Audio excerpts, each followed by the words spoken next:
സുഹൃത്തുക്കളെ, നിങ്ങൾ marriage certificate, അതേപോലെ തന്നെ ബർത്ത് സർട്ടിഫിക്കറ്റ്, ഡെത്ത് സർട്ടിഫിക്കറ്റ്, ഇതൊക്കെ വാങ്ങാൻ വേണ്ടി ഓരോ സ്ഥലത്തേക്ക് ഓടുന്നുണ്ട്. അങ്ങനെ ഒന്നും ഓടേണ്ട ആവശ്യമില്ല. ഓൺലൈനിൽ കൂടെ കേരള സർക്കാർ തന്നെ ഒരു സൈറ്റ് ഇറക്കിയിട്ടുണ്ട്. ആ സൈറ്റിൽ പോയിട്ട് നിങ്ങൾക്ക് എടുക്കാം. അപ്പോൾ ആദ്യം എന്താ ചെയ്യേണ്ടത് വെച്ച് കഴിഞ്ഞാൽ ഗൂഗിളിൽ പോവുക, KS സ്മാർട്ട് അടിച്ചാൽ തന്നെ നിങ്ങൾക്ക് കേരള സർക്കാരുടെ ഒരു സൈറ്റ് വരും. ആ സൈറ്റിൽ പോവുക, വളരെ കൃത്യമായിട്ട് ടച്ച് ചെയ്ത് കഴിഞ്ഞ് പറഞ്ഞാൽ ആ സൈറ്റിൻ്റെ അകത്തേക്ക് കടന്നു നമ്മൾ പിന്നീട് തന്നെ നമുക്ക് ആദ്യത്തെ മുകളിൽ തന്നെ ലെഫ്റ്റ് സൈഡിലുള്ള ആ ഒരു സംഭവത്തിലേക്ക് ടച്ച് ചെയ്യുക. ടച്ച് ചെയ്താൽ തന്നെ നിങ്ങൾക്ക് വളരെ കൃത്യമായിട്ട് ഏത് സർട്ടിഫിക്കറ്റ് വേണോ അവിടെ ഓപ്ഷൻ കാണിക്കുക. ഞാൻ ജസ്റ്റ് വെറുതെ ഒരു ഉദാഹരണത്തിന് ബർത്ത് സർട്ടിഫിക്കറ്റ് അടിച്ചിട്ടുണ്ട്.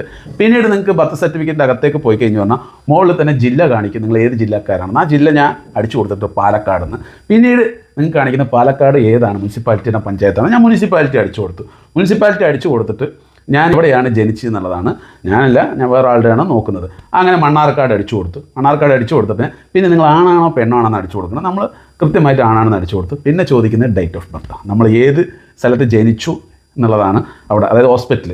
ആ ഹോസ്പിറ്റലിലുള്ള ആ ഒരു സ്ഥലം അത് നമ്മൾ കൃത്യമായിട്ട് ഡേറ്റ് പ്രകാരം അടിച്ചു കൊടുത്തു കഴിഞ്ഞാൽ, ഏത് ഡേറ്റ് ആണെന്നുള്ളതാണ് കേട്ടോ ഉദ്ദേശിക്കുന്നത്. ഡേറ്റ് അടിച്ചു കൊടുത്തു കഴിഞ്ഞാൽ താഴത്തെ മദർ നെയിം ചോദിക്കും. മദർ നെയിം അടിച്ചു കൊടുത്ത് സെർച്ച് കൊടുത്തു കഴിഞ്ഞ് പറഞ്ഞാൽ ഐ എം നോട്ട് റിപ്പോർട്ട് എന്നുള്ളൊരു സംഭവം കാണിക്കുക. അതിൽ ടച്ച് ചെയ്ത് കഴിഞ്ഞ് പറഞ്ഞാൽ ഇങ്ങനെ കറങ്ങിയിട്ട് കൃത്യമായിട്ട് നിങ്ങൾ ഏത് സർട്ടിഫിക്കറ്റാണ് ഉദ്ദേശിച്ചത് ആ സർട്ടിഫിക്കറ്റ്. ഞാൻ ജനന സർട്ടിഫിക്കറ്റാണ് ഉദ്ദേശിച്ചത്, അത് കൃത്യമായിട്ട് വന്നിട്ടുണ്ട്, ജനന സർട്ടിഫിക്കറ്റ്. അപ്പോൾ നിങ്ങൾക്ക് ഇതുപോലെ ഏതൊരു സർട്ടിഫിക്കറ്റും ഇതിൻ്റെ അകത്തും എടുക്കാൻ പറ്റും പ്രിയ സുഹൃത്തുക്കളെ. അപ്പോൾ നിങ്ങളുടെ വിലപ്പെട്ട അഭിപ്രായം കമൻറ്റിലൂടെ പറയുക. നമ്മുടെ കേരള സർക്കാർ ഒരുപാട് സ്മാർട്ടായില്ലേ, ഡിജിറ്റൽ കേരളം.